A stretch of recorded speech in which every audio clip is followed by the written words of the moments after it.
All right, it's 7:02. We will call the meeting to order. Karen, would you take the roll, please? Commissioner Young, Here. Commissioner Batty, Commissioner Miller, Commissioner Keen, Here. Commissioner Brink, Commissioner Kubal, Here. and Chair Gerard. Here. We ask if you're able to please stand and join us for the Pledge of Allegiance. Pledge allegiance to the flag of the United States of America and to the republic for which it stands, under God, indivisible, with liberty and justice for all.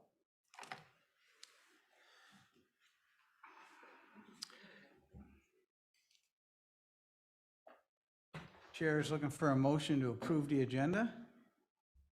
I make a motion to approve tonight's agenda. Second. We have a motion and a second. It's non-debatable. All those in favor signify by saying aye. Aye. Aye. Opposed? Abstentions? Chair is looking for a motion to approve the Planning Commission minutes from October 13th, 2021. So moved. We have a motion. Do I have a second? Second. A motion and a second. Any discussion on the motion? Any discussion? I have one correction. If we can go to page 12, I believe it is in the packet. Let's see if I'm right here. Trying to find it, Karen. Give me a second. Okay, And the number 12, where is this? 12, you're down, page 12, you're down into the first conditional use permit. And the fence. Yeah. Yes, that one. But no, if you're in the minutes, that's gonna be up 9 or sooner. 12.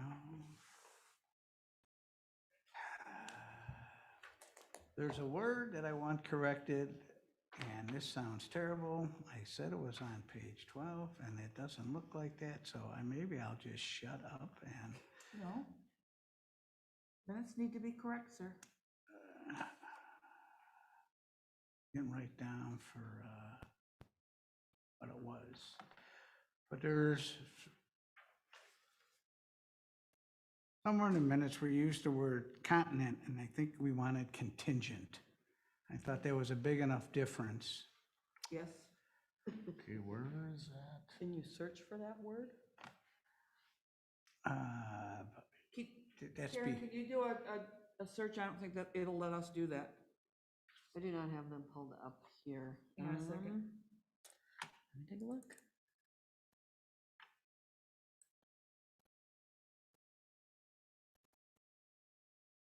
It is on page 8, under number 12, first paragraph, last sentence.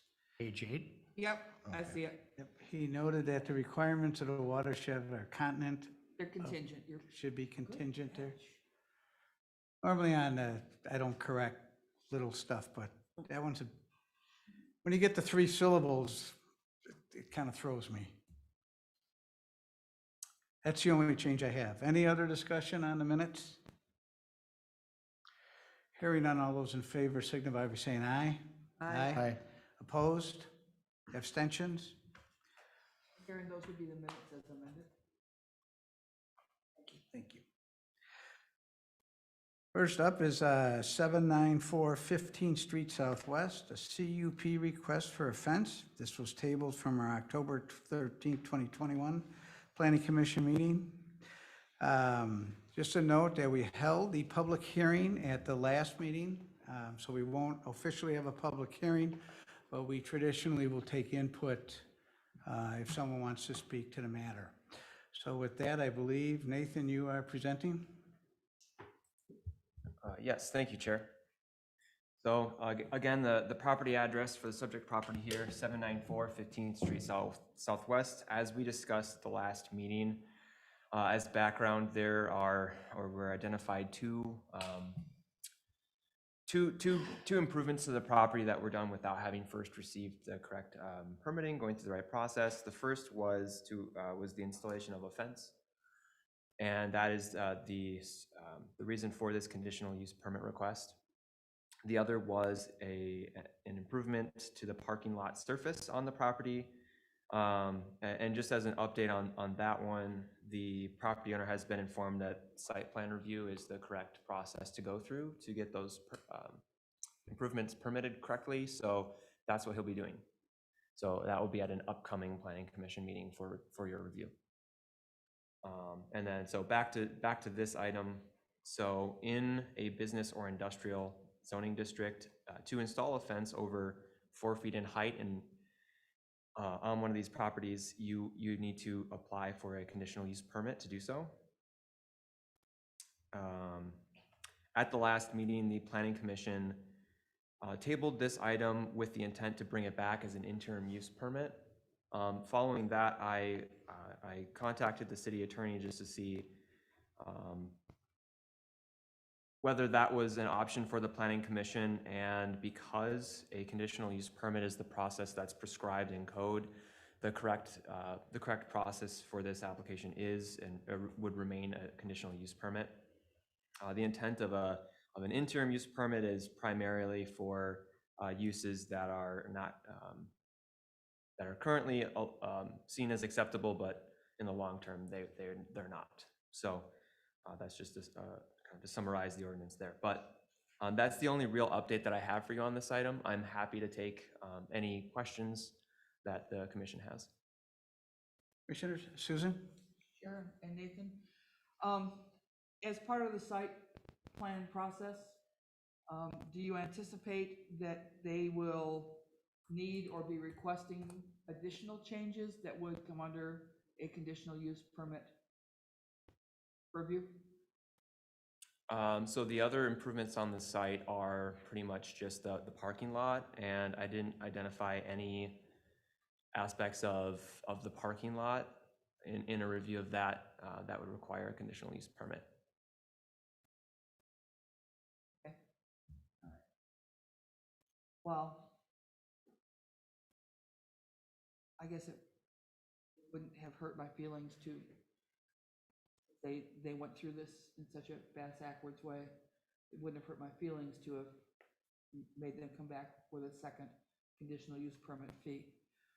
I did want to be reasonable and make sure that there wouldn't be other issues.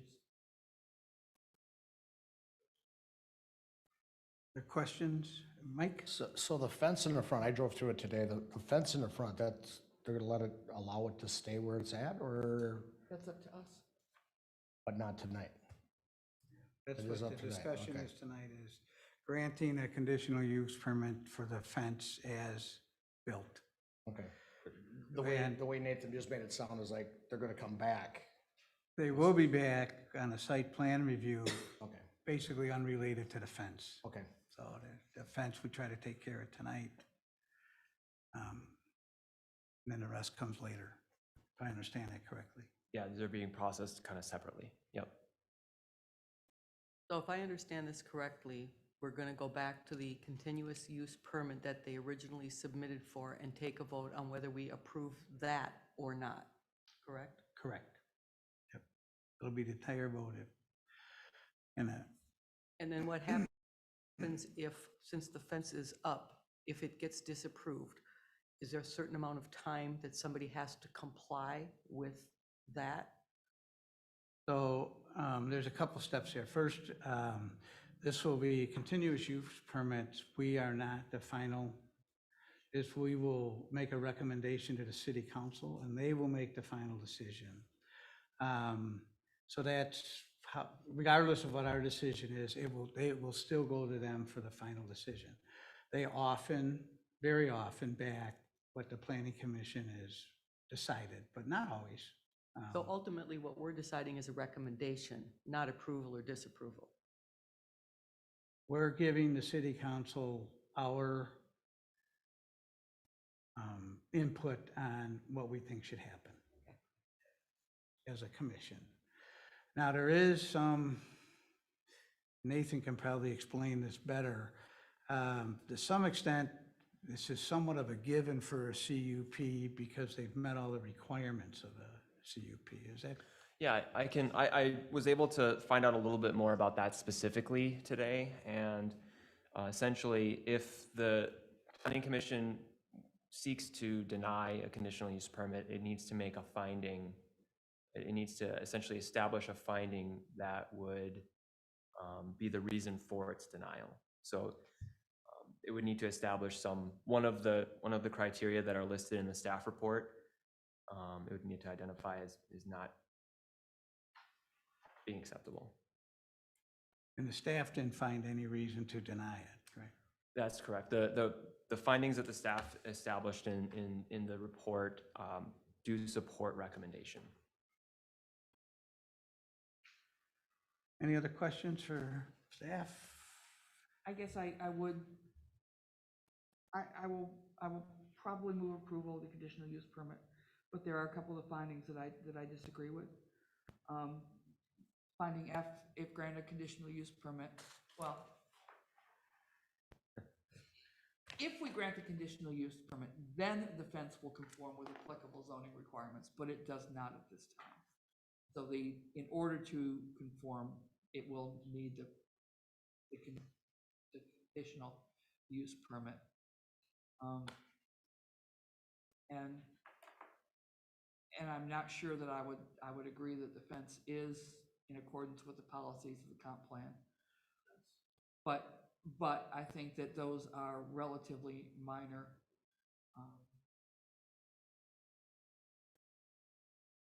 And I'd like the thoughts of the others before I make a motion. I'll make a motion to approve the conditional use permit request for the property at 794 15th Street Southwest. We have a motion. Do we have a second? Want to discuss it? Well, Not gonna- I'll second I'm not it gonna so that, second it. I will second it so that we can discuss it. So we have a motion and a second. Before I open it, is that per the four staff recommendations? Yes. Discussion on the motion? Mike? If this gets denied tonight,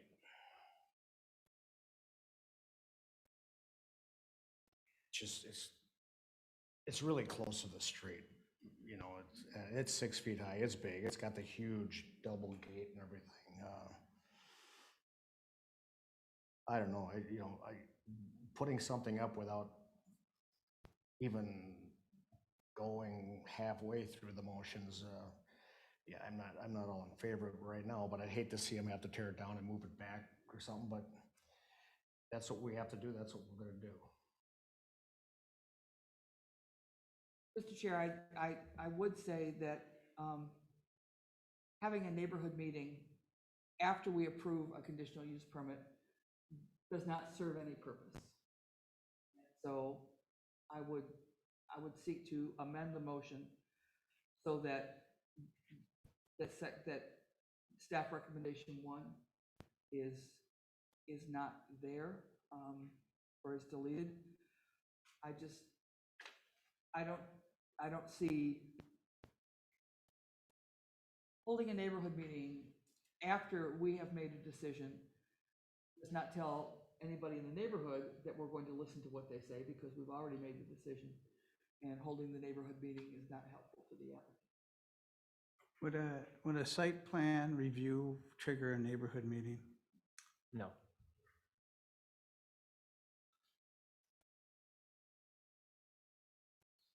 And it's an industrial area there, so a neighborhood meeting probably won't bring anybody here. The fence would be permitted 6 foot tall if he backed it up about 25 feet. He would have complied completely. But now the fence is up. If I understand it right, he has, even if the fence wasn't up, he meets all of the requirements of the CUP, he gets one. So whether or not it's correct or not, he gets the CUP. So we decide if he gets the conditional use permit. We can set the conditions of it, Yes. but he gets the CUP. We can deny the request. We can deny a request for a conditional use permit. We have to decide on what basis we are denying the request. But we do have the ability to deny the request. And that would be our recommendation to the council, that they also deny the request for the conditional use permit. And have him, as part of his site plan and arrangements for the site, deal with the fence. Now, he has the ability to appeal, and we would have to determine under what findings we have justification to deny. Kind of gets an auto repeal, right? Appeal just because it goes to the council. Nathan, you had a comment? I think that my comment was covered already in Chair or Commissioner Young's comments. Okay, so I want to make sure I understand what we're talking about here. We have a motion before us that approves, that's asking us to approve this continual use permit based on the report that, the report that we were given by the city. And I'm hearing Susan say there's something that you want to take out of this or kind of use as the reason to deny the continual, It's a conditional use permit, not continual. okay, It's conditional.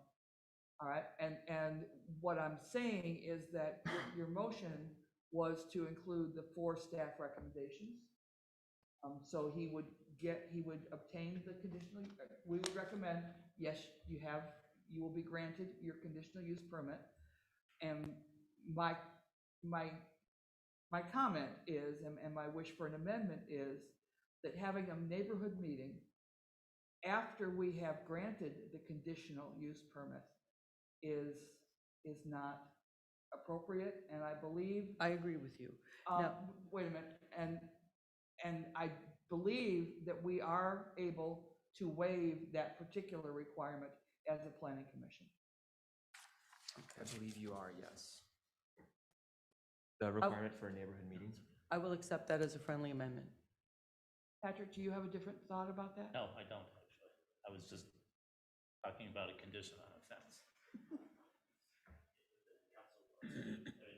Yeah, so just to clarify, the neighborhood meeting is a part of the process for a conditional use permit.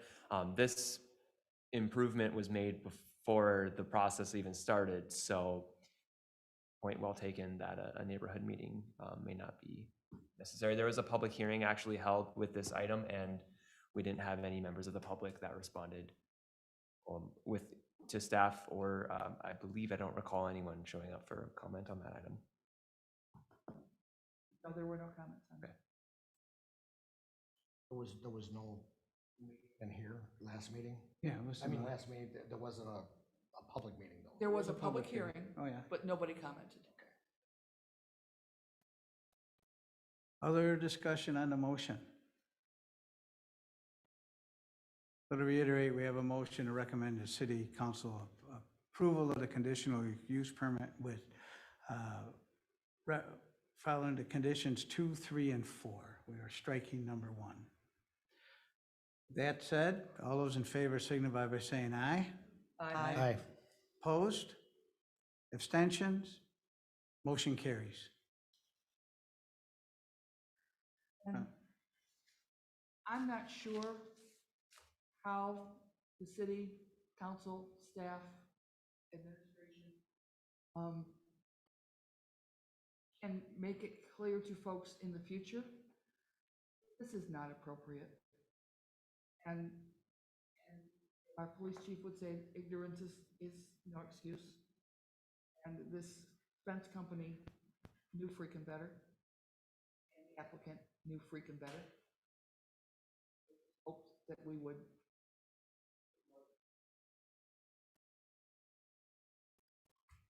Thank you. Before we get to item 7,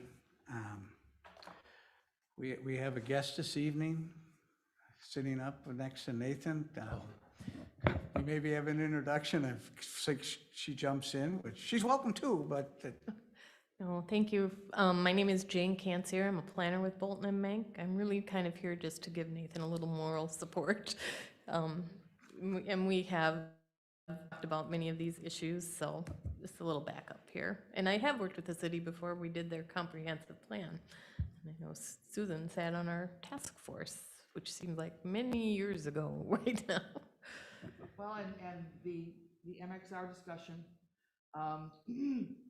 is a big piece of that, because that was added on after the task force and after the planning commission had approved and sent forward the comp plan.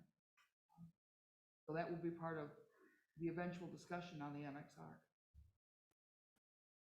well, welcome. I think Nathan could have used your help a couple weeks ago with I was online and watching, and I couldn't figure out how to get in. She was on Zoom, so we had her present if we had any questions that absolutely Jane had to answer. Well, welcome. Feel free to butt in anytime. Good to see you again. Next up is item 7. It's 880 18th Street Southeast, a minor subdivision request. Again, we tabled this from our October 13th, 2021 Planning Commission meeting. Nathan, I believe you're bringing us through this. Yeah, thank you, Chair. So this is another very familiar item.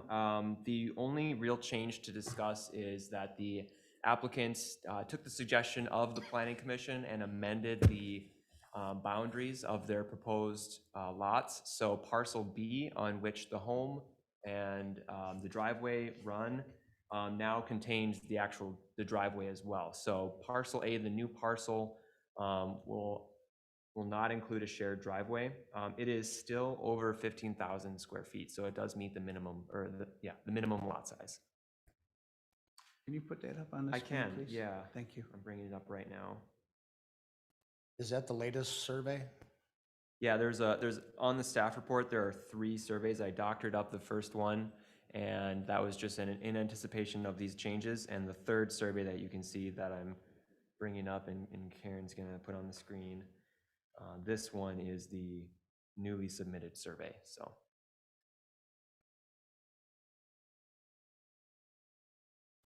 There we go. Okay, so if you can see the cursor, the new boundary runs from right here down to the southern boundary of the property. So now this driveway here for parcel B is on parcel B. And there was some discussion on why we didn't want to do that 2 weeks ago, and the city has resolved whatever that issue was. Yeah, I think if I recall correctly, the Planning Commission was looking for to not have a shared drive. Right. And You know why we started this application with the shared drive? Or is that just how it? that's how the application came in. They were just proposing to have the shared drive for parcel B on parcel A. So looks like they took the suggestion. Susan? Mr. Chair, a couple of the comments had some concerns about additional driveways near the park, and so that was the concern that I think that you remember. But I think that this will be not only a better situation for y'all, it will make the lot much easier to sell. And then it will also, I think that the way that you'll set it up will be good for the neighborhood too. Thank you for making the adjustment. I appreciate that. Can we scroll up to see all the parcel that the home is on? Because in the staff recommendations number 3, there's some of this aggregate base to be removed. Yes. Do we have a little more direction for me maybe? Yeah, so I believe the applicants have addressed at least a portion of that comment. As they're here this evening, I would encourage you to have them answer that question for you as to how that's been addressed since the previous meeting. Okay. Other questions? Yes, please come up, and we're going to ask you once again to state your name and address for the record. Lori Scher. Mike Kipka. The issue with the aggregate was there, many years ago, there apparently was drainage that ran, it would, along the lot line that goes all the way from the driveway straight past. And that's what he wanted, is to have a drainage area through there again. So we removed some of the aggregate and put seed down so that it will be drainage again. And we met with, I'm sorry, I forget his name, but City Ryan? engineer Ryan Goodman. Yes, yeah, right. we met him on site and he Yeah, personally pointed out showed us what he needed wanted, from and I us. said, I'll take care of it, and we took care of it. We put some seed mat down on it last night for the rain that's coming Okay. now. We put seed under it also, so next spring it should be Looking good. doing what it should be doing. Ryan's happy? Yes. Because when Ryan's happy, we're usually happy. He's an NDSU boy too, and I like that. Well, we tend to forgive that. Oh, okay. And then are there, it looks like there might be some additional outbuildings out there, sheds? Are No, we- everything was removed. What you were probably seeing was boats, pontoon boats. They that, were you know, we- wrapped and stored there. We just, let our neighbors Stored boats. for over the winter. Okay. Any other questions for the applicant, as long as they're here? I think your neighbor will be happy that his basement does. Yeah, whatever happens down the road with the builder, they'll have to come in with their permits. and- Yeah. Oh, yeah. That will take a site plan. Yeah, Yep, yep, yeah. absolutely. All right, thank you. Yep, thank you. I'd asked if anyone wishes to comment on this, even though we don't have a public hearing. Is there anyone, Karen, that you have? All right. Any other questions, comments, or otherwise, I'm looking for a motion. Susan? So oh, did you say Go Susan? ahead. I Go haven't ahead. Mike, Um, you sound like Susan. So this is the latest survey, the one you're showing right here? That is correct. So yeah, you can see the And that's most the, recent. that's the new property marker right there where your arrow is. Yep. Because I wasn't here for the last meeting, so I'm just, I mean, I went through everything, I've driven by it. It will be restaked this Friday. The survey is Oh. done. Oh, that's fine, as long as they have it here, and we're seeing it here, that's fine. I did a drive-by, but, yeah. It will be restaked Okay. Friday. Susan? Mr. Chair, I would make a motion that we approve the minor subdivision request for the property and contingent upon them completing these 7 staff recommendations. I have a motion. Do I have a second? Second. We have a motion and a second. Any discussion on the motion? Hearing none, all those in favor signify by saying aye. Aye. Opposed? Abstentions? Motion carries. Good luck with your project. And whoever buys it, please make sure that they get the right permits ahead of time. All right, we are on to our number 8, our MXR1 discussion. I believe Nathan's going to lead us in a little bit of knowledge and information for all of us to get us on page. Did I do something wrong? Sorry, I'm trying to bring up my presentation that I have prepared here, so bear with me for a second. This is MXR1 discussion. It's off of the city's website.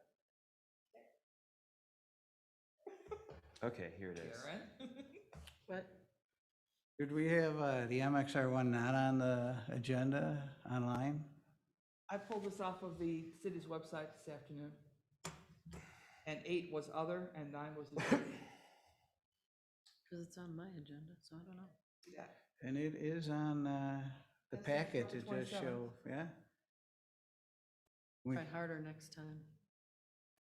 Get my spelling corrected and get that on the agenda. I'm not sure, because it's on my agenda, so I don't know. But I'm Am sure, I missing it? Must not have been on mine, I don't know. no, well, you're missing a lot of things, but not that. But I'm sure you read the other 30 pages of the packet, so you're prepped, ready to left. All right, it's all yours, Nathan. Thank you, Chair. So I've just prepared just kind of a brief presentation, hopefully brief, to help provide a little bit of context for your discussion as the Planning Commission explores potentially changing some of the standards for the MXR1 zone. So I'll get started. My goal with this presentation is really to provide an overview for you. Going to touch very briefly on demographics, look at the comprehensive plan, what it says about this particular land use category, and then get a little bit more into the weeds in the zoning district. So on the screen, you can see a graph that I borrowed from the Met Council's website. This is on Forest Lake's community profile. This shows the population as it has grown since 1970 and each decade with the census. Very recently, actually, the new 2020 census information was released, and the city of Forest Lake is sitting at 20,611 with that census count, and it's projected to, in the lifetime of the comprehensive plan, at least this projection shows a future population in 2040 of 28,000, almost 29. Just one more figure that I usually find to be a little bit more enlightening is the average household size. In the last 4 decades now, this has been declining. It is now estimated at 2.52. Okay, so the comprehensive plan, if you are not familiar, this is the, on the right side of this slide is the cover of it. But within the comprehensive plan, there are a number of different chapters. Chapter 2 is the land use chapter. It's a very important chapter for the Planning Commission and for planning and zoning. In that chapter, there are identified goals that the city has generally, and I've paraphrased them pretty heavily here on this slide just to get them all in the same slide. Trying to balance preserving existing land uses with providing new opportunities for new development, both residential, commercial, industrial, protecting natural resources, but also balancing the need for extraction in the case of aggregates, or preserving agricultural uses, and then also lastly preserving the ecological function of Forest Lake's environment. So jumping into the comp plan here, the community designation for Forest Lake is actually in 2 categories that are recognized by the Met Council. The first one is called Emerging Suburban Edge. And you can see here on the map on this slide, this is the more tan color that encompasses Forest Lake's downtown, along with the corridors, the 35W corridor. And then the other area, which surrounds the city, sort of is the agricultural community designation. So just as an overview, specifically as it relates to the MXR1, there is a future land use category that's defined by the comp plan as low to medium density residential. This future land use category is identified as residential purposes, including 1-family homes, both detached and attached, and 2-family homes. Open or park space may be included within or adjacent to be related to residential development. And the density range is indicated as 3 to 6 units per acre. Oops. Okay. Moving on. Probably one of the more important parts of the land use chapter is the future land use map. You can see that on the slide here. This has all of guidance for the entire city and land in the city for future land uses. You can see the red box here is on low to medium density residential. Again, that's the classification for MXR1, and you can see that a large amount of land in the city, in the center of the city to the south, is guided for MXR1, as well as some land in the northwest corner of the city. Getting a little bit more specific, one chart that I found to be pretty helpful in thinking about this is the table 2-13, which is guided land use acres for developable land uses. And I've put in a box here this future land use category. And in 2016, it was estimated that almost 19,000 developable acres existed for MX, or not, low to medium density residential. And in 2040, it's estimated that there will only be 941. Table 2-14 also is helpful. This shows that of all of the anticipated residential development, almost 60% is estimated to be in that future land use category, the low to medium density residential. So on the slide here, you can see the current zoning for the city of Forest Lake.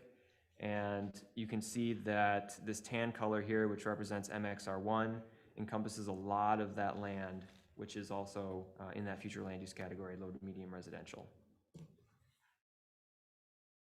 So to dive into the city code, the purpose is identified on this slide. I don't need to go through this for you. I'm sure you probably read it, but one of the important parts of this particular section is that it requires the mix of detached and attached housing units to be 60% single family and a maximum of 40% attached or detached townhouse.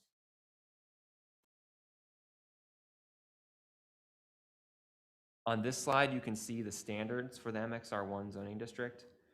They differ based on the type of lot that's being proposed. So single family lots have a lot area, as you know, of 15,000 down to 7,500 for detached products. None if there's an HOA present. And then you can see the other lot standards here. This is really all I had prepared in terms of an overview for the discussion this evening, but I did also provide a couple thoughts on maybe next steps after the discussion that I'm happy to talk about, but I'd stand for any questions you have or comments you have for me. Commissioner Susan? Since this comp plan was put together, the city has permitted and developers have built a very significant number of apartment dwelling units, which would be high-density dwelling units. And as part of this discussion, I want to make sure that we have a current count of the number of units in that classification, and the number of units that we anticipate within the next 3 to 5 years. There's not a whole lot of areas left, but we are getting conditional use plan requests, and we are getting requests for those. And that is a significant number of dwelling units. So you're looking for a forecast of apartment units specifically? Current number and a forecast. Okay. The other thing that I want us to think about is, if we do an MXR1, are we going to include accessory dwelling units in the MXR1? One of the things that we've been asked to consider, and that is important to me that we consider, are accessory dwelling units. And if we have smaller lots and a higher density, and then you add an accessory dwelling unit to that, are the accessory dwelling units to be considered part of the original density, or are they in addition to the density? And accessory dwelling units, the mother-in-law flat, the kid moving home. That's what I was gonna. Yeah, all right. The tiny house in the backyard, those things are accessory dwelling units that nationally we're seeing more and more of, regionally we're seeing more and more of.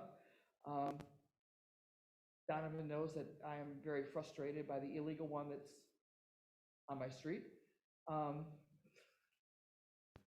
Get over it, Susan, move on. I'm working on it. If they didn't have so many other violations, it would be easier.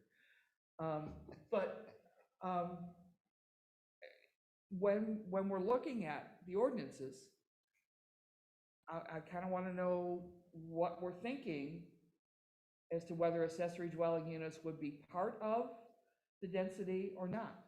they're often considered, it's part of the house. It's a 4-bedroom house, so, you know, it's got room for accessory dwelling units, that part of the density or not. The other thing is that the planning commission included the MXR. We were not looking at a very large amount of land that is now on the planning commission map as MXR. So I really want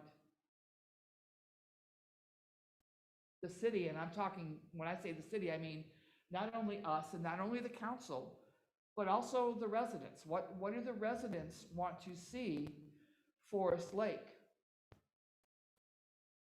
5, 10, 20 years from now?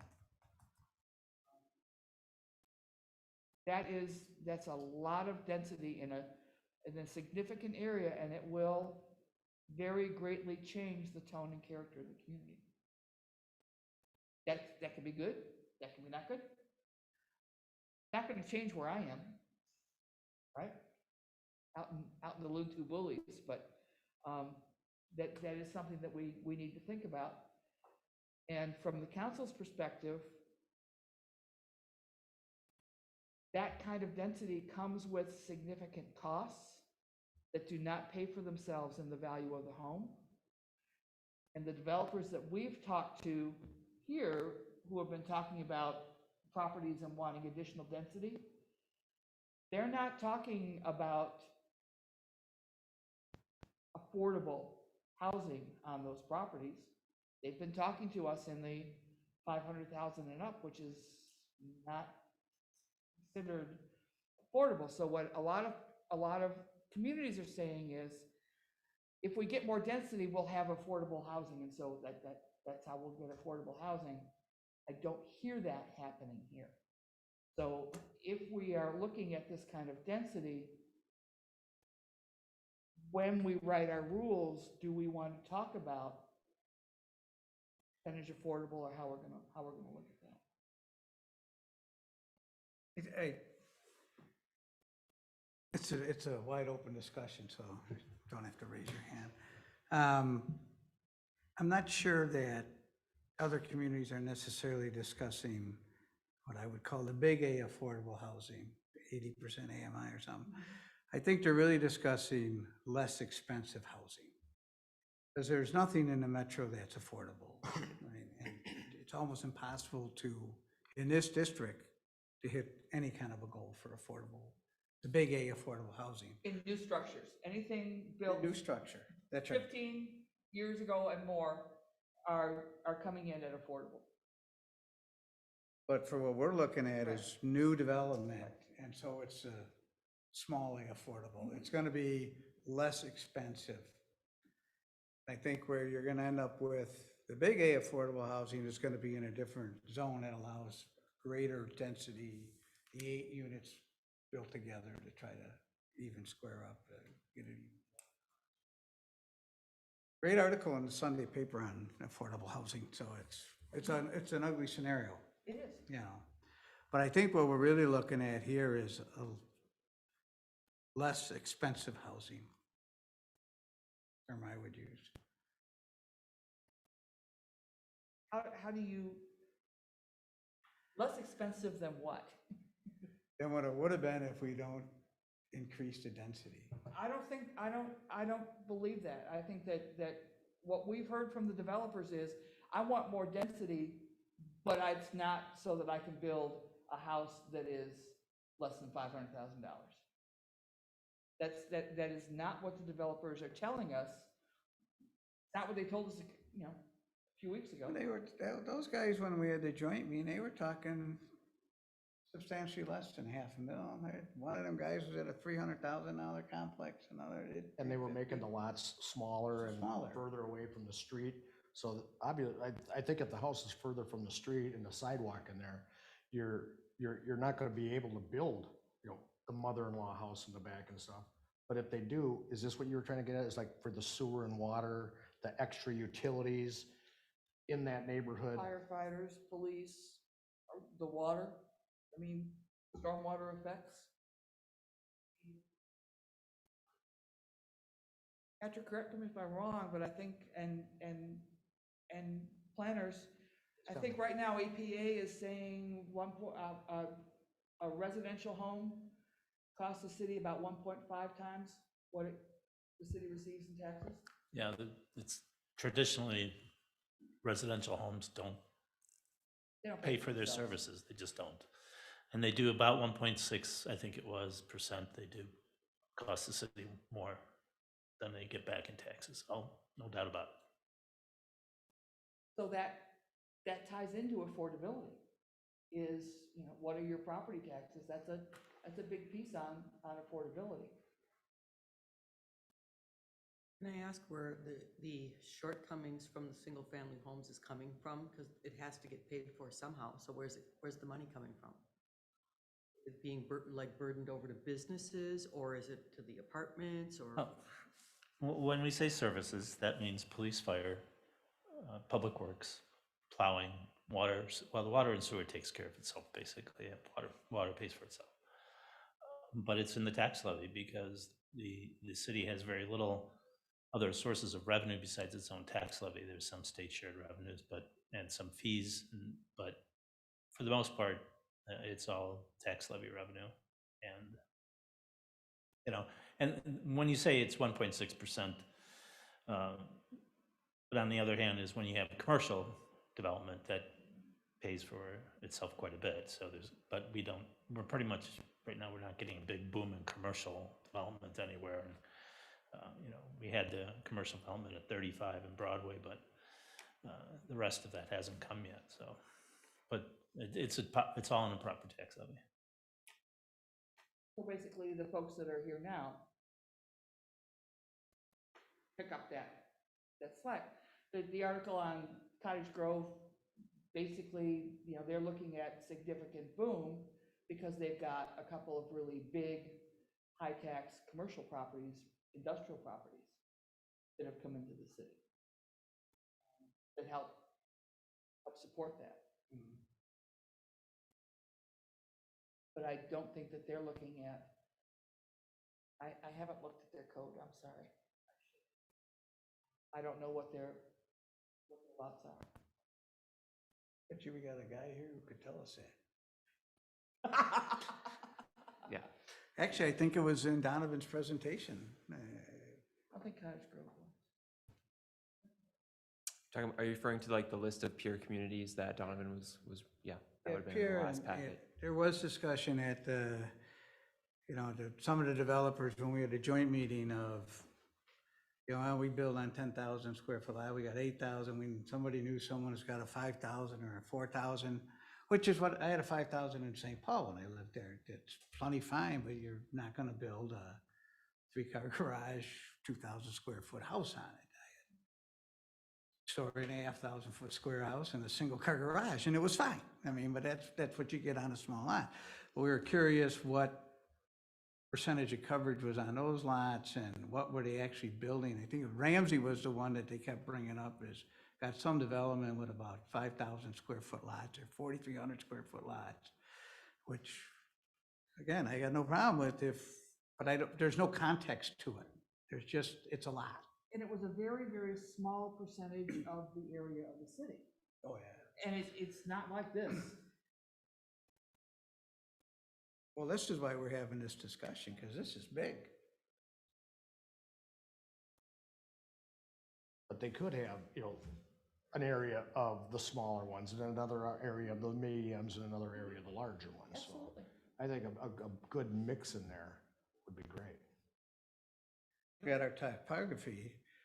We can't build 3 to an acre now, even where we allow, because we have 15,000 square foot lots. That only leaves 560 square feet for all of the public structure on an acre. Our average lot in the MXR1 currently is lower density than single-family residential. You look at the chart. I don't know exactly how that number comes up there. And me either, but what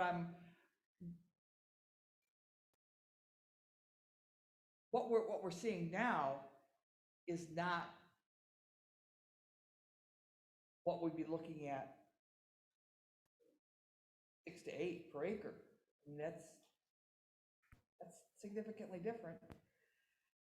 And they're all gonna want a freaking variance, because they're all gonna want a 3-car garage. Well, I think, that's, But not everybody. you can't always get what you want. The Rolling Stones have been singing that for 40 years. That's why you get the balance in there of, the smaller homes, the medium homes, then the larger homes. Those that want the 3-car garage, you're gonna be up over here. You want just a 1-car garage or a 2-car garage, small 2 or something. Then you get the smaller homes, and a lot of the people, like our population's declining. Not necessarily all their toys are declining, but I think there's gotta be a mix in there somewhere. Happy mix. Nathan, we're going from 2.6 to 2.4?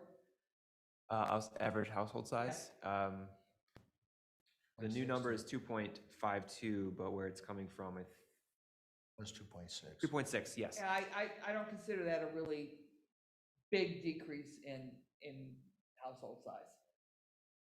Extra cap.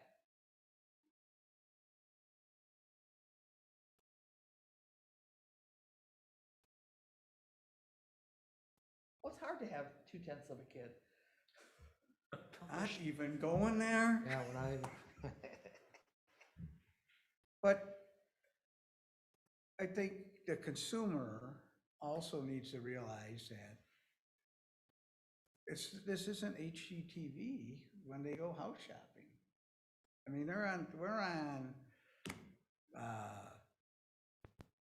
just utopia now with 3% interest rates and a pretty decent large house. Back when I bought my first house, I bought in St. Paul because the rate was only 12.7, 12.75%. I mean, it was a deal. When I bought here in 1990, it was 10%. So expectations of the consumer, and this goes to the 3-car garage, they're gonna want 3, but reality is you might only get 2 and one's gonna park in the driveway. But what our developers told us was, they're not building what folks should be buying. They're business people, and they are building what they can sell.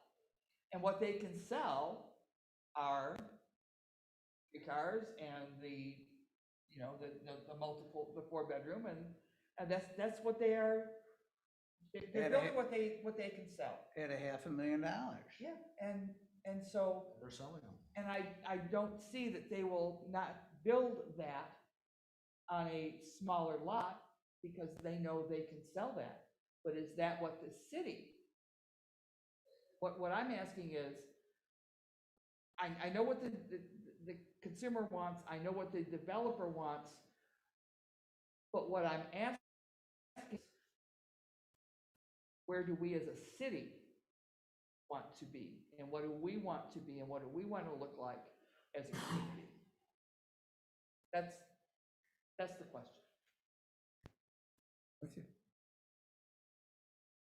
You don't have the answer? Not yet. Working on it. Geneva? Well, actually, I mean, I'm kind of wondering how any one of us would decide what the residents want. We all know what we personally might want, or we personally think that they might want just because they live by us. But unless you really ask a resident, you don't really know what the residents want.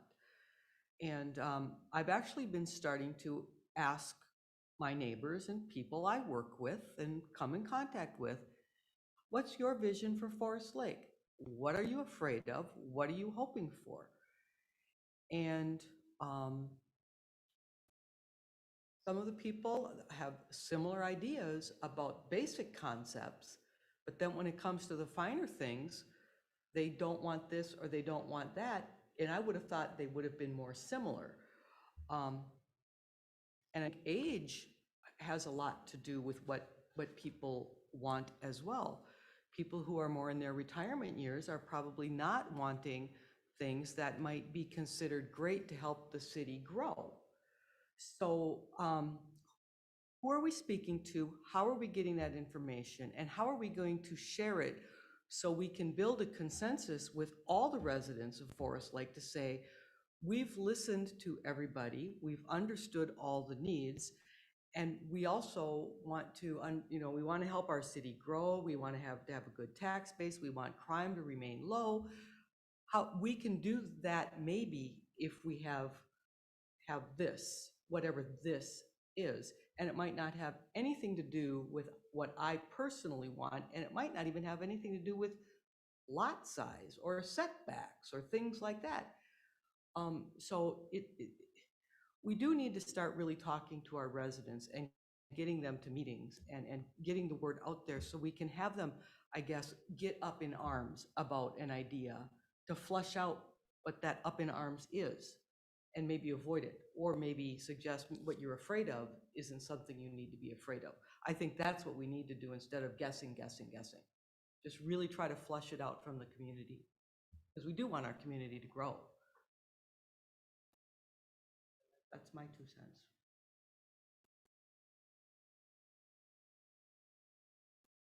Good. What's this? What's that mean? You're okay with the status quo? You want- I agree to a point, but also the people moving here are not residents already. So we can talk to our residents or the contractors, which we had that meeting a little while back, but Geneva, you weren't here for that. That would have been a good one to sit in on. Where the contractors, were the one upstairs, where the I wonder if we taped it. Yeah, we where, take where the that. contractors were telling, like, this is what the people are wanting in a new home. And because it changes from year to year. So it's like the smaller lots, but the big garages, they want to be able to park their toys somewhere. And that's kind of the way it was going down. But there's also, those that want the bigger homes, those that want the medium. But right now, the call is for the smaller homes or more apartments and things like that. But what does the city want? Development. Well, there's a It'd be nice to fairly get some commercial. loud cry that there's nowhere to move to when you're a senior. We don't have detached townhomes. We don't have that many condos you could buy if you wanted to. So there's been a fair amount of people looking. And that was all brought up at that meeting, but there's other developers telling us this. And you have to take that with some sort of, grain of salt. They're not gonna invest in a big development and not sell it. So we already saw what happened down by the License Bureau and all that. What was that, Pulte Homes years ago, but they got hit at a bad time and, That was the recession. yep. But I mean, they had planned on what was that, Pratt? Right. One of them. I found the original. I have the original PUD application. Are you a hoarder? Only Don't of answer certain that things. question. Only of certain tack. Okay, horse tack and some documents that might help me in the future. Chair Gerard, just for record and reference, that meeting was on September 13th and it was recorded. So you can go to YouTube and find the meeting there if you want to go back and watch it again. Thank you, Karen. September Karen, whenever you 13th. speak, it's always like it's coming from heaven. It's like, Thanks, Paul. That voice? because you speak so rarely, it's like, who's talking to me? I'm hoping that I sound like the ladies on Saturday Night Live, the Christmas episode. They're on the radio. It's amazing how far off task we can get. Sure you're off track there.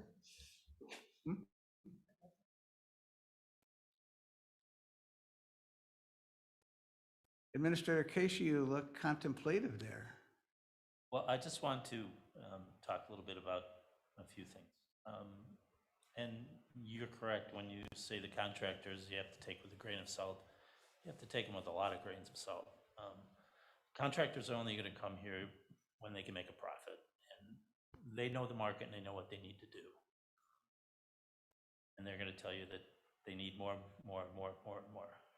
That's just the business. We understand that. Oh, yeah. So I just have to, we have to be cautious with the density. But the other thing that I want to make sure that we consider if you change the densities is open space. I think that that often gets overlooked when we're talking about development. And park space and open space is important to a community. Trails, you know, we get the trails in because we demand them on a staff level to put them in. But I think we need to really talk about open space and parks, and possibly looking at whatever the formula is for parks and have that dedicated. And does that need, as you get denser, the land disappears and you get more people and you have less place for those people to spread out and have a place to go recreate, whether it's a passive recreation or whether it's an active. So in your discussion, I just would hope that we talk a little bit about open space and parks when we talk about density. We haven't really required a lot in the way of sidewalks and trails, and that, I think, needs to change. And I'm a proponent of sidewalks, both sides. That's just me, but you know, I would take my 3-year-old out and learn how to ride a bike. I want to be in front of my house. I don't want to be in the middle of the street. And trails, and again, I go back to the strategic planning process we had that identified parks and trails as one of the larger needs or larger wants. And we need to continue to try to focus on that as development comes in. So. Along those lines, Nathan's asked when we want to know, do we know how many communities in development require sidewalks on both sides of the street? Are you talking about developments within the city of Forest Lake or communities? No, because we haven't had any, I don't think, but I would have to do some research to find which communities require sidewalks on both sides. I don't know that off the top of my head. Jane, do you have any ideas about communities that require sidewalks on both sides?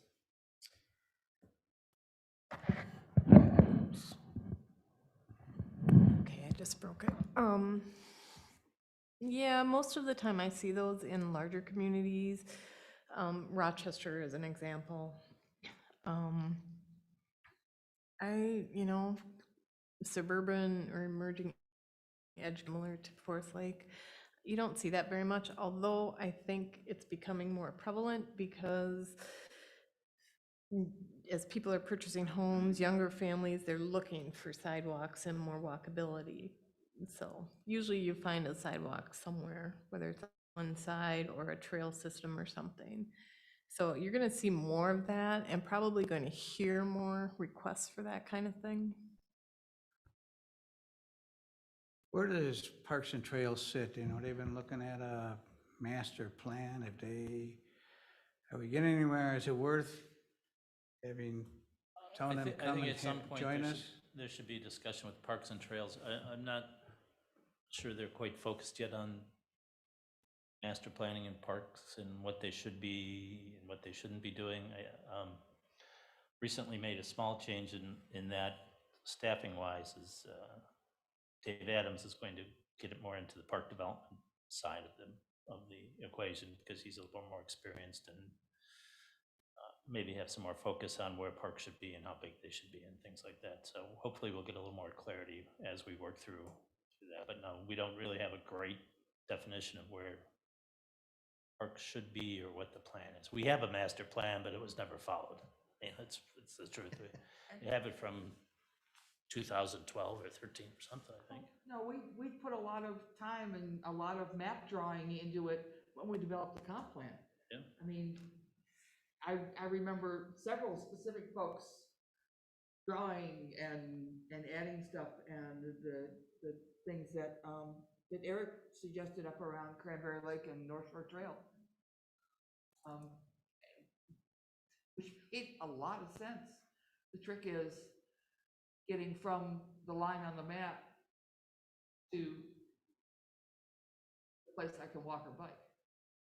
That's the challenge. We do have the document that was drafted, I think it was 2013, 14, whatever, that we could follow that is probably still very applicable today because we really haven't changed that much as far as the number of houses, I mean, a bit, but I think we can go back to that. And the challenge there is to convince or to encourage, I should say, the developers to follow some of that as well. And I think that's an important piece of your MX discussion here to make sure that we're looking at that as well. How do we stack up in our park dedication, especially as we go to consider higher density? Our formula, I don't know, remember Yeah, what it is. I don't know what the formula is. I mean, in the last, I don't know, before I was here, the park commission was instructed by council or whoever that just take the money.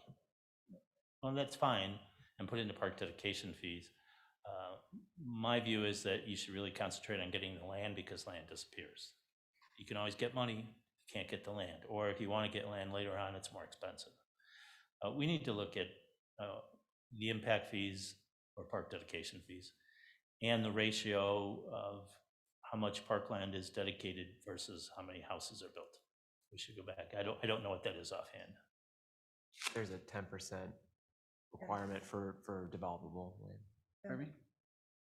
And Paul, historically, we may have gotten some properties, but we have not done a good job historically at putting usable things on those properties, even if it's something open like maybe a soccer or lacrosse field, or I know that there are a lot of folks that have been asking for dog parks, and then when we do have equipment, we are very, very poor at funding the maintenance of our parks. Oh, no doubt. We have a history there. And that's a big challenge for us along with the streets. I mean, got a lot of needs and no real way to get there, but we're working on the parks as well as we can, streets and parks. So yeah, we do. Susan, I agree with everything you said, that we even if we get land that we don't put anything on it, or we haven't equipped it the way we want it to be, even if it's just a passive park that has a trail around it that people can walk around it with their dog. So we need to do more there as well. It's not just Sports Lake. I work for a city right now that is 134 years behind in their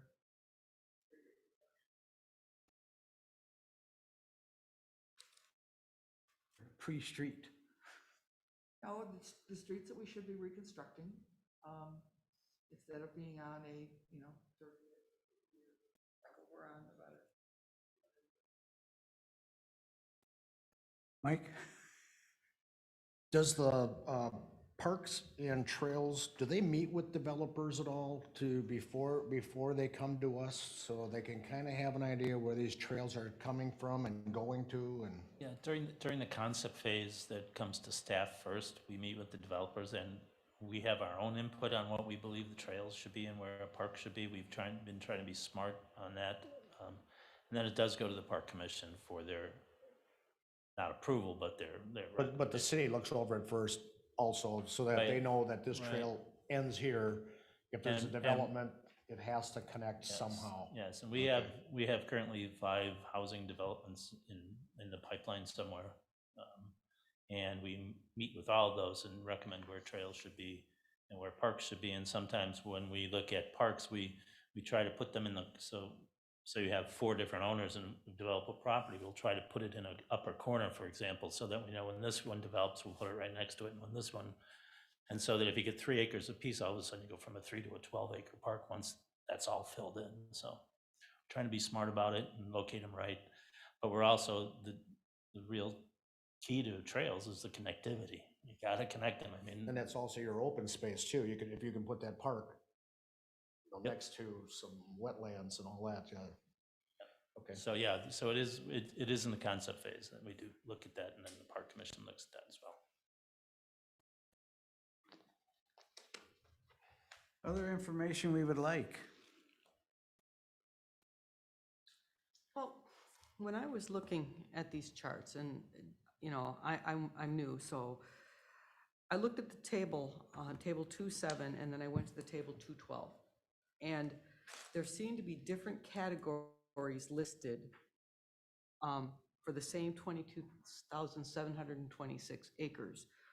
So as a new person, I'm trying to figure out, like, if you're calling something multifamily, and multifamily isn't over on the same type of chart on a different thing that's supposed to be representing the same 22,000 acres, what's going on there? And part of it is what's our existing, and what we're discussing is what should it be. So Mhm. 2.7 is the existing land use Mhm. characteristics, the percent. And Jane, help me, when was this done? So 2016 would have been that existing data. Okay. And since 2016, we've had some significant developments, some significant changes. And then 2.14 is the anticipated. What do we think it's gonna be in the future? Okay, All right, so those two charts do look a little different, and there are some things that are not in there, like the open water, we don't expect that one to change. right, but if you look at the airport, I don't think the airport's going anywhere. And so it really should reflect on table 212. If, because it didn't go anywhere. It's probably gonna be an airport still in the future, I would think. And even if we keep the percentages, like if we're changing something to nothing, then it can stay there with a 0% to suggest that this used to exist, it's not in our plan, and it's going away. So just so that somebody who's looking at this knows where we were, where we want to go, and where we're going, because as we change the titles of things, we can say, oh, that's completely going away, but if we change the title, maybe it didn't go away at all. Good point. So, it would help to understand what stuff really was and what it's going to be, and the only way I think you can do that is if you keep some of the headers, like all things equal as far as the headers go.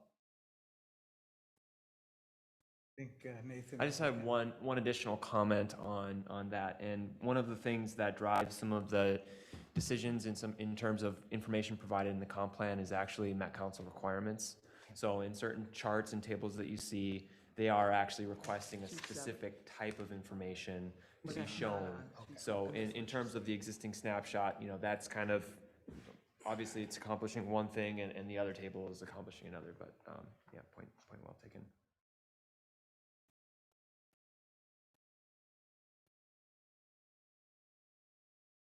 Other information we would like from the city or that would help guide this discussion, other information?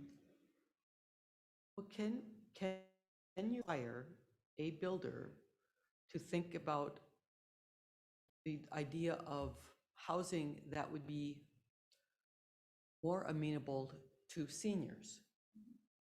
And that be part of the plan, because I think that the builder that was here the last time, he only talked about lot size and houses, but not ultimately who would be in them. And then not that that really matters, but houses can be built with one level where they're not gonna make probably as much money because it's less to sell, but that would be good for the community, I think, to have places where seniors can get one level type housing for themselves if that's what they want.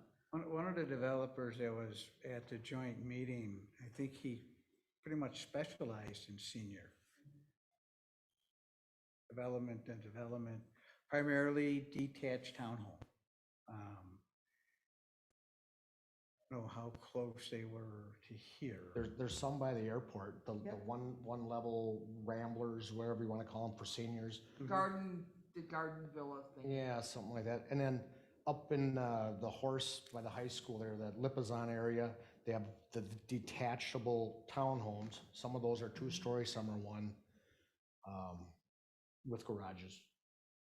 Well, you're right, that's one of the products But that you have to look for. we need to Think about it. get in here, and do they need much land? Would be one of the discussions, right? One thing I just want to offer up as just an interesting observation is that the term villas is really nebulous at the moment. It's not really well decided what that really means. The city code doesn't also prescribe a definition for like detached townhomes as an example. So something to just think about, I guess. And one of the things I would add to your point about encouraging them to think about that style of housing, you will see that. I've seen that in more and more of the development applications we're looking at, and regardless of the community, but what they don't call it anymore is senior housing. They call it things like the villas, or, I don't know, they'll have various names, but the characteristics are, they're basically like detached townhomes on much smaller lots with a homeowners association to take level. care of maintenance, quite often slab on grade, not necessarily smaller, but I guess that's, Single level. downsizing has a new meaning, you might say. But yes, but they are those, the more accessible, the single level.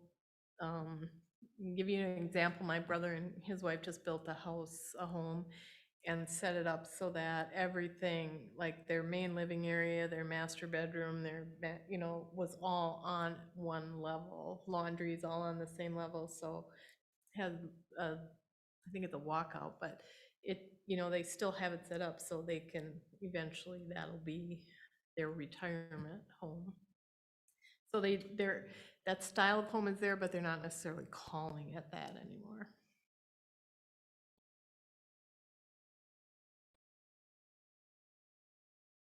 Any further discussion? Councilmember, how would you suggest that we get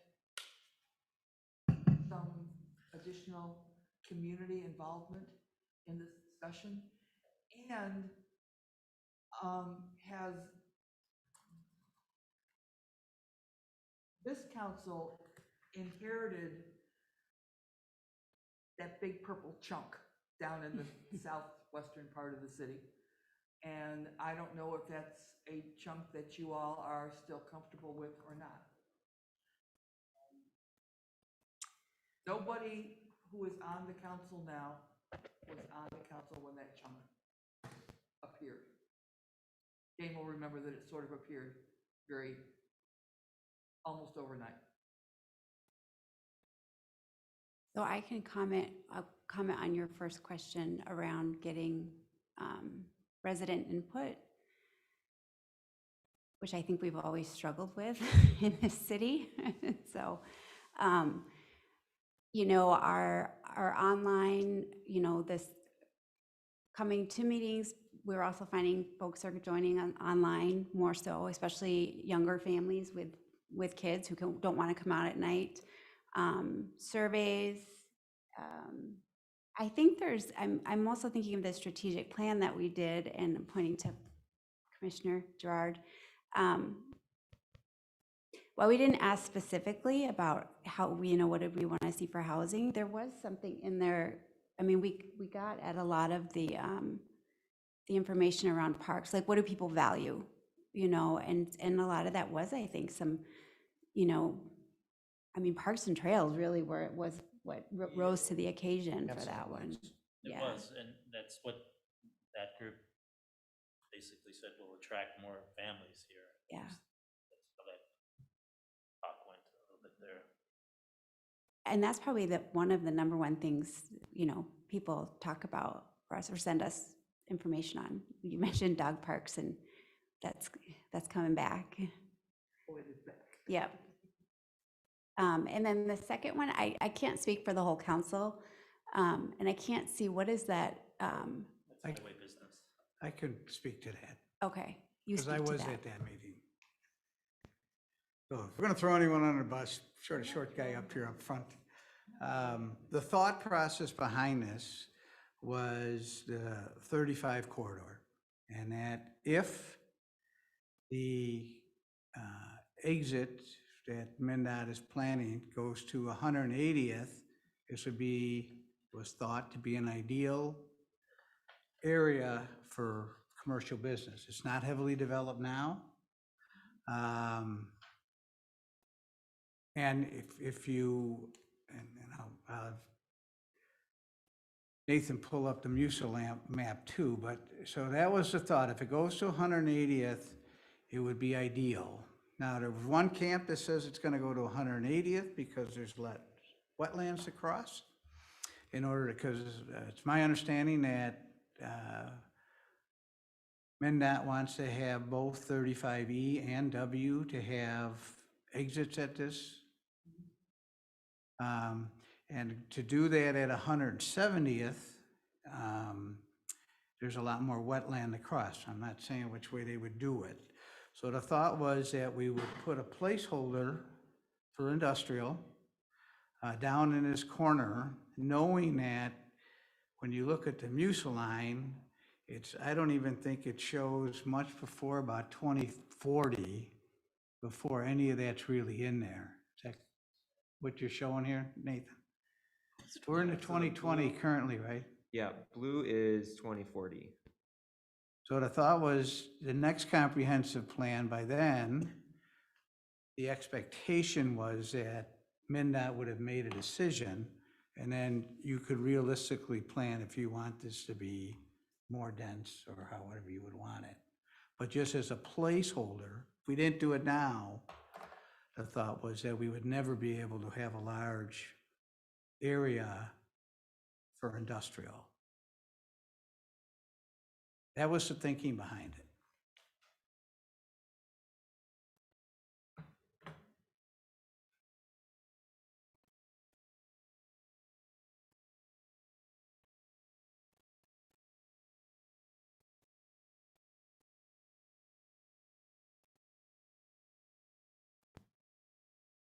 What would best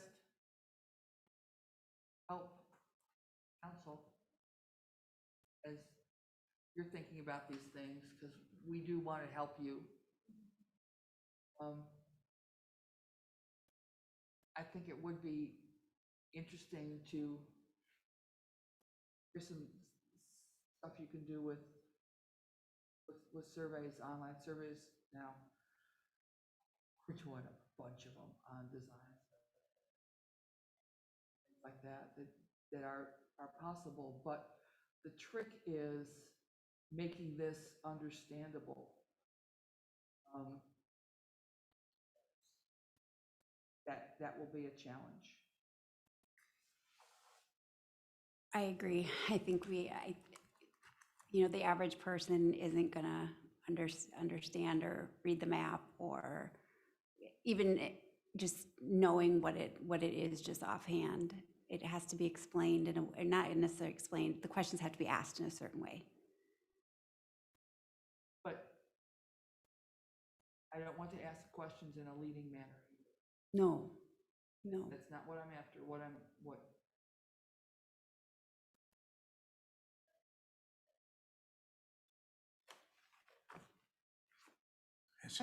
I have I mean, I got a couple of things that I'm thinking about here, and maybe I'm way off base, but when we're thinking about like doing any kind of a survey of our community, can we use like the city billing system for the water bills to send out a survey? Sure, we probably could. Okay, realizing that there are a lot of us that don't have city water or city sewer. but that would at least give us, like, we know who the people who are to get them. It might be just an indicator of those kinds of people. And then the other thing is, let's say we have a subject like this that many citizens don't understand. Paul explained it very nicely to me. Could we start doing little info bites on Forest Lake happenings about the comprehensive plan that are videotaped, which might then prompt somebody to come to a meeting, either understanding it totally or not getting it all, but prompt input from that person? Are you I think, asking? I think anything's possible, right? In my view of this, I think that in order to solicit public input, I think we have to have a little better focus on where we're going first. So what I would recommend is that you focus on what kind of recommendations you're kind of leaning towards, because one of the things you can't do to get public input is say one from column A, one from column B, one from column C. You have to say, here's what we're thinking. Here's what we'll do to new development. It'll be 60-foot lots versus 80-foot lots. It'll be this.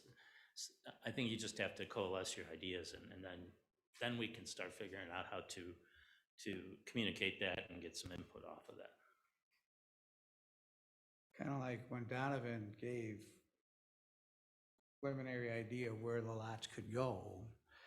I think the normal theory is, right, if you give them a blank sheet of paper, we'll go nowhere. If we Correct. give them something, they can throw mud at it. Yeah, you really do have to, that's absolutely correct. Those pictures that Donovan put together were good. They were helpful.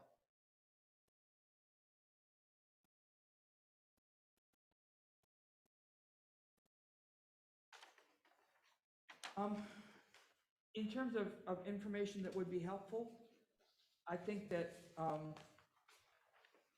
something that would a little bit more carefully tie the two tables, 2.7 and 2.12 together, so that they were a little bit more in the, things like rural residential fell off of. Yeah, just so that they could have that. I would like some information about where we are with some of our really dense housing, how many housing units we're looking at.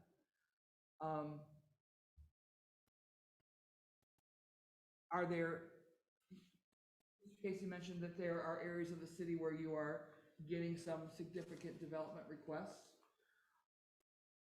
Giving us an idea, not specifically, I don't want you to, give away any secrets, but what areas they are, what kinds of things developers are asking for right now, would be helpful. I'd like to know in other areas where they are increasing density, what are they doing with accessory dwelling units? In an area where you've got 6 to 8 dwelling units per acre, are you also allowing the accessory dwelling units? And how does that change things like parking requirements and driveways and things like that? Other things that y'all are, I remember what I asked for earlier. but Nathan wrote. Nathan writes stuff down, so life's good. I do. And Nathan, if you would take 1 minute before you get rid of my Musa screen and just refresh, and maybe for Geneva, since she's new, kind of what we're talking about with the Musa and how that affects development. Yeah, so the Musa line is a water and sewer from the Met Council, and it's built out in stages, and that provides the opportunity for more dense development. So essentially, when that gets extended outwards, then it enables more density to happen. And it's a tool used by the Met Council to control what they're receiving down the lines.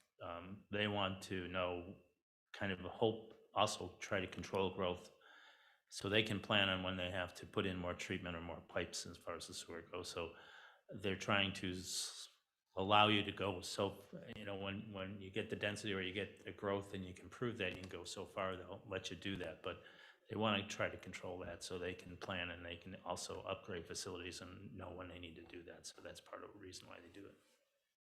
Part of it also is for our own development, because we do, once you're off to Maine, that's all ours. So we don't want to develop 2 miles away from where the nearest sewer is. We want to get as close to adjoining.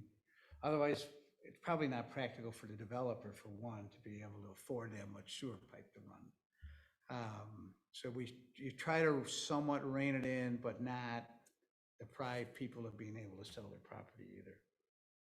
And most of the new development's going to be to the south, so that's where the land is, that's where.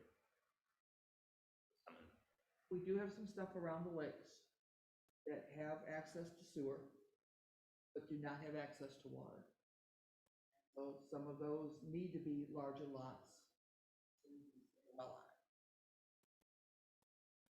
In fact, I think if you lower that map a little bit, Nathan, right there. So the yellow does not have water for the most part, and the brown or the beige does.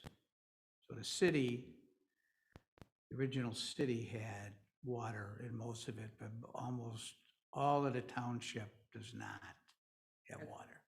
The yellow old area has sewer. We have sewer, yep, but we don't have water.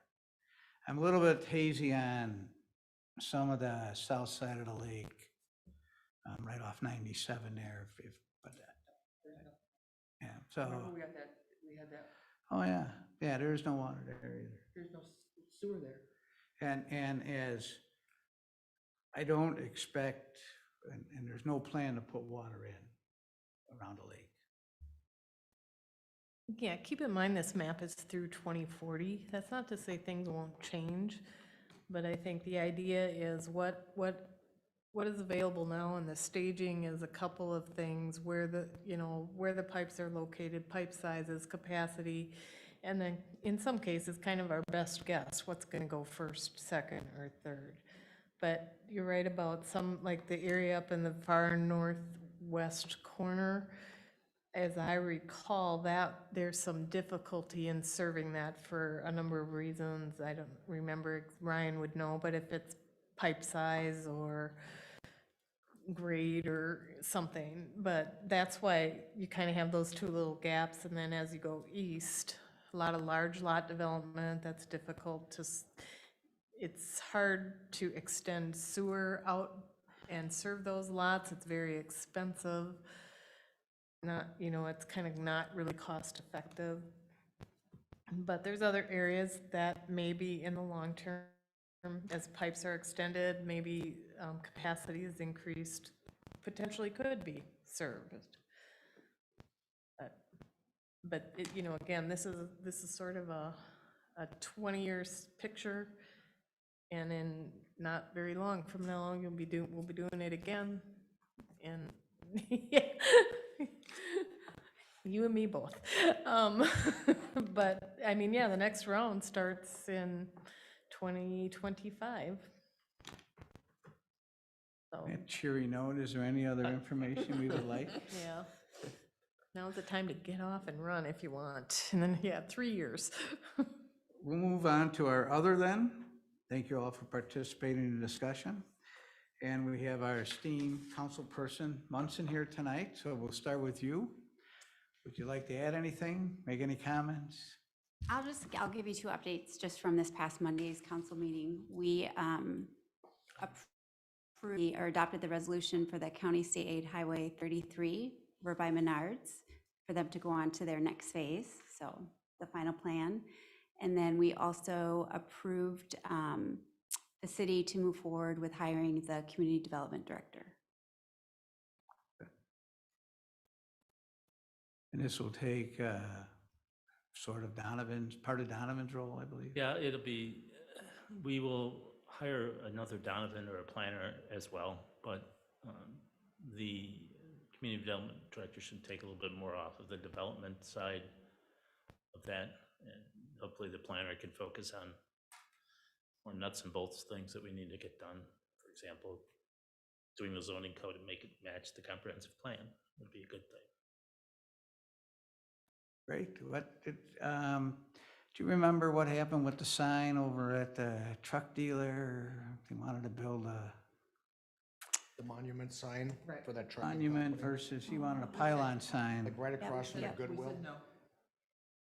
Pardon me? We said no. We said no. We said no. I think we said no. Yeah. Thank you. That's correct. Appreciate that. Yeah, we said no. The Google does everything these days, so. Anything else you'd like to add? No, Well, thank you for coming this evening. absolutely. Administrator Casey, it's a pleasure to see you here again this evening. Pleasure to be here. The only other thing I have, since you mentioned signs, we had a council member request that we start to look at these sign ordinance as it relates to the Highway 35 area where all the businesses are. And if believes there should be some kind of a change to make it more consistent, or we'll get it to you when we get there. We'll give you another task to do here. It's one of our favorite signs.